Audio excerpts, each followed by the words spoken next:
प्रेम पत्र राधा स्वामी भाग तीसरा, वचन नंबर 18। राधा स्वामी मत और सुरत शब्द अभ्यास की महिमा और वर्णन बड़भागता उन जीवों की जो प्रीत और प्रति सहित अभ्यास कर रहे हैं। राधा स्वामी मत सबसे ऊंचा और गहरा है और उसका अभ्यास सुरत शब्द योग का सीधा और सहज और धुर पहुंचाने वाला है। इससे बढ़कर कोई जुगत और अभ्यास रचना भर में नहीं है और इसको कुल मालिक राधा स्वामी जाल ने इस समय में जीवों पर अति दया करके आप प्रकट किया। राधा स्वामी मत में सच्चे कुल मालिक राधा स्वामी का भेद वर्णन किया है और उनका निज धाम ऊंचे से ऊंचे देश में समझाया है और अपनी धारों यानी किरणियों के द्वारे या वसीले से वे सब जगह मौजूद हैं, पर उनका सिंहासन यानी तख्त ऊंचे से ऊंचे धाम में है जो कि अपार और अनंत और अगाध और अथाह और अकह है। रचना में सामान्य और विशेष चैतन्य का भेद बसबब हायल होने माया के पर्दों के साफ नजर आता है। फिर राधा स्वामी धाम जो महाविशेष चैतन्य का मुकाम है, जो कि महानिर्मल और महा आनंद और महाप्रेम स्वरूप है, जहां माया का नाम और निशान भी नहीं है, क्योंकि ये वहां से नीचे के देश में प्रकट हुई और उस देश में रचना के होने से पहले चैतन्य का गिलाफ हो रही थी, यानी बतौर तह के उसको ढके हुए थी। जितने मत की दुनिया में जारी हैं, वे माया के घेर यानी हद में खत्म हो गए, मगर राधा स्वामी मत का सिद्धांत निर्मल चैतन्य यानी दयाल देश में जाता है, जो कि सच्चे कुल मालिक का निज धाम है और वहीं पहुंचकर सुरत का सच्चा और पूरा उद्धार यानी माया के जाल से निर्वार और जन्म मरण से छुटकारा हो सकता है। और बाकी माया के देश में चाहे जैसे बढ़ से बढ़कर सुख प्राप्त हो जावे, पर जन्म मरण का चक्कर हमेशा जारी रहेगा। सुरत शब्द मारत से मतलब ये है कि सुरत यानी रूह को, जो कुल मालिक राधा स्वामी जाल की अंश है और जो प्रथम धार और धुन रूप होकर राधा स्वामी धाम से निकली और जगह जगह मंडल बांधकर रचना करती हुई पिंड में उतरकर ठहरी है। शब्द यानी धुन की धार के साथ मिलाकर उल्टाना और कुल मंडलों के पार निज धाम में पहुंचाकर विश्राम देना। शब्द या धुन से मतलब चैतन्य की धार से है, जो असल में कुल रचना की करता है, और वही धार जब पिंड में आकर ठहरी उसका नाम सुरत हुआ। और बसबब उलट जाने इसकी तवज्जो के बाहर की तरफ भोगों और पदार्थों में और नीचे की तरफ पिंड में इसका बंधन देह और दुनिया में हो गया है। जो कोई भेद समझकर और युक्ति का उपदेश लेकर सुरत का रुख इन तरफों से मोड़कर ऊपर यानी इसके निधाम की तरफ धुन की डोर पकड़कर यानी शब्द को चित्त लगाकर सुनते हुए प्रेम और शौक के साथ चलाना शुरू करे, तो वह राधा स्वामी जाल की दया और सदगुरु की मदद और कृपा से आहिस्ता आहिस्ता एक दिन माया की हद के पार अपने निज घर में पहुंच सकता है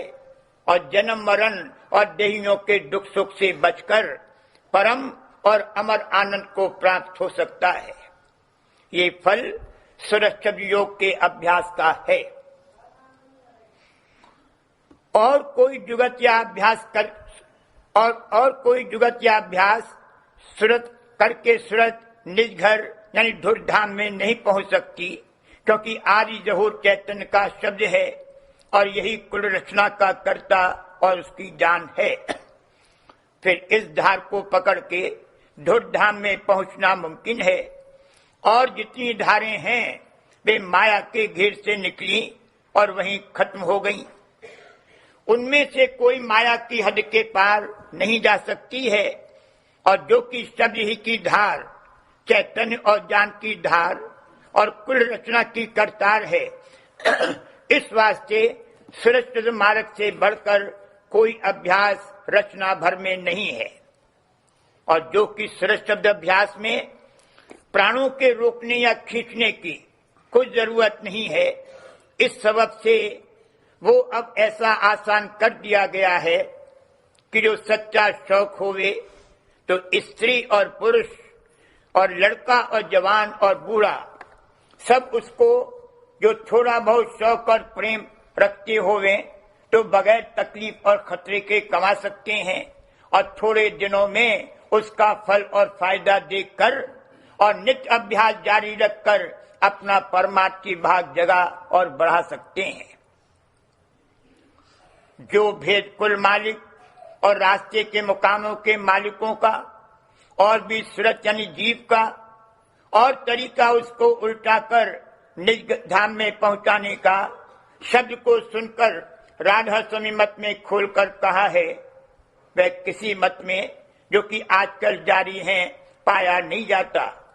और न बहुत से सवालों के जवाब जिनसे पूरी तसल्ली हो जावे सिवाय राधा स्वामी मत के और किसी मत में मिल सकते हैं। इस वास्ते जो कोई इस मत के भेद और हाल को अच्छी तरह निर्णय करके समझ लेवे, उसकी गति कुल जीवों से बढ़कर हो जावेगी। यानी कुल विद्यावान और चतुरे और सर्वमतों के आचार्य और पेशवा उसको असल परमार्थ से बेखबर और नादान नजर आवेंगे। और जबकि वो अभ्यास सुरक्षित योग का प्रेम और शौक के साथ शुरू करेगा तो उसके फायदे का कुछ बयान नहीं हो सकता है। यानी वह राधा स्वामी जाल की मेहर से एक दिन कुल रचना को पार करके महाप्रेम और महा आनंद के धाम में पहुंचकर जन्म मरण के कष्ट और क्लेश से रहित हो जाएगा। बड़ी खूबी और बड़ाई राधा स्वामी मत और उसके अभ्यास की ये है कि इसमें सब जीव किसी देश और किसी हालत और किसी पेशे और किसी मजहब में होवे, और चाहे गृहस्थ में रहकर रोजगार करते होवे या विरक्त या आजाद होवे, इस मत में शामिल होकर उसका अभ्यास जो थोड़ा भी शौक और प्रेम रखते हैं आसानी के साथ कर सकते हैं, और कोई दिन में थोड़ा बहुत उसका रस और आनंद अपने अंतर में हासिल कर सकते हैं। यह मत और इसका अभ्यास अंतरी और रूहानी है। अभ्यासी को इख्तियार है कि चाहे जिस वक्त और चाहे जहां एकांत में आराम के साथ बैठकर, और जो बैठा न जावे तो लेटकर बगैर दूसरे शख्स के जानने के अभ्यास कर सकता है। और ये भी बहुत जरूर नहीं है कि वह अपनी कोई ज़ाहरी रस्म या कायदे या व्यवहार को बदले, बशर्ते कि उस कार्रवाई से उसके जाती फायदे और मतलब के किसी को किसी किस्म का दुख या नुकसान न पहुंचता होवे। राधा स्वामी मत और उसके अभ्यास के रक्षक और निगहबान आप कुल मालिक राधा स्वामी दयाल और संत सद्गुरु हैं। यानी जो कोई सच्चे मन से थोड़ा शौक लेकर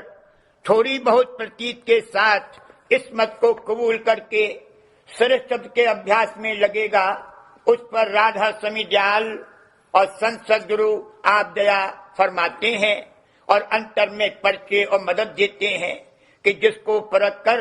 अभ्यासी का शौक आहिस्ता आहिस्ता बढ़ता जाता है और प्रीत प्रति चरणों में और भी अभ्यास की जुगत में बढ़ती जाती है। और जो कि मतलब और मकसद राधा स्वामी मत और उसके अभ्यास का ये है कि मन और सूरत दिन दिन अपने पिंड में बैठक के स्थान से ऊंचे की तरफ सिमटते और सरकते जावें और ऊंचे देश के शब्द और स्वरूप से मिलकर दिन दिन रस और आनंद ज्यादा से ज्यादा पाते जावें। तो जिस कदर अपनी बैठक के मुकाम से हटते जावेंगे, उसी कदर दुनिया और उसके सामान की तरफ से चित्त उपराम होता जावेगा और राधा समित जाल और सदगुरु के चरणों में प्रीत और प्रतीत बढ़ती और पकती जावेगी।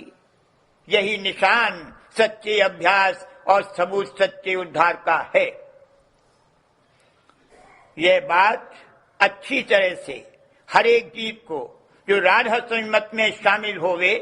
समझना चाहिए कि इस मत के अभ्यासी पर ज्यों ज्यों वे अभ्यास करता जावेगा वही हालत गुजरती जावेगी जो कि मरने के वक्त जीवों पर, जबकि रूह का खिंचाव दिमाग की तरफ होता है, गुजरती है। यानी सहज सहज आंखों की पुतली को कि जिसमें रूह की धार ठहर कर देह और दुनिया का काम कर रही है, अंदर और ऊपर की तरफ उल्टाया जाता है और जिस कदर ये काम दुरुस्ती से बनता जाता है उसी कदर सूरज देह और दुनिया से न्यारी होती जाती है और इधर के बंधन ढीले होते जाते हैं। जब ऐसी हालत इसी जिंदगी में होने लगी और कुल मालिक राधा स्वामी जाल की दया और उनका जलवा अंतर में मालूम होने लगा और संसार के भोग विलास और मान बड़ाई से चित्त थोड़ा बहुत हटकर अंतर अभ्यास यानी चरणों में ज्यादा शौक और प्रेम के साथ लगने लगा, तो इससे ज्यादा और क्या सबूत सच्चे उद्धार का दरकार है। सच्चे प्रेमी अभ्यासी को ऊपर की लिखी हुई हालत और कैफियत से साफ यकीन होता जावेगा कि इसी सुरक्षित मार्ग की कमाई से एक दिन पूरा काम बन जावेगा और यह कि इस मार्ग का सूत कुल मालिक राधा स्वामी जाल के चरणों से लगा हुआ है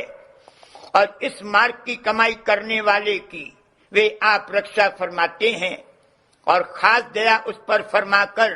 दिन दिन उसकी तरक्की में मदद देते हैं।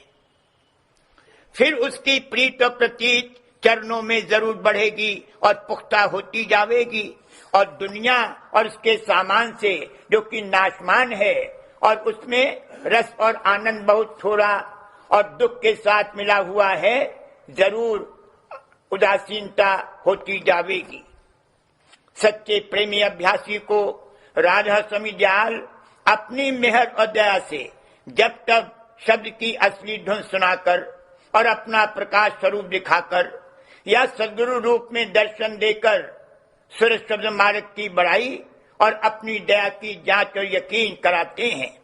कि जिससे उसको साफ मालूम हो जावे कि वे हरदम उसके अंग संग हैं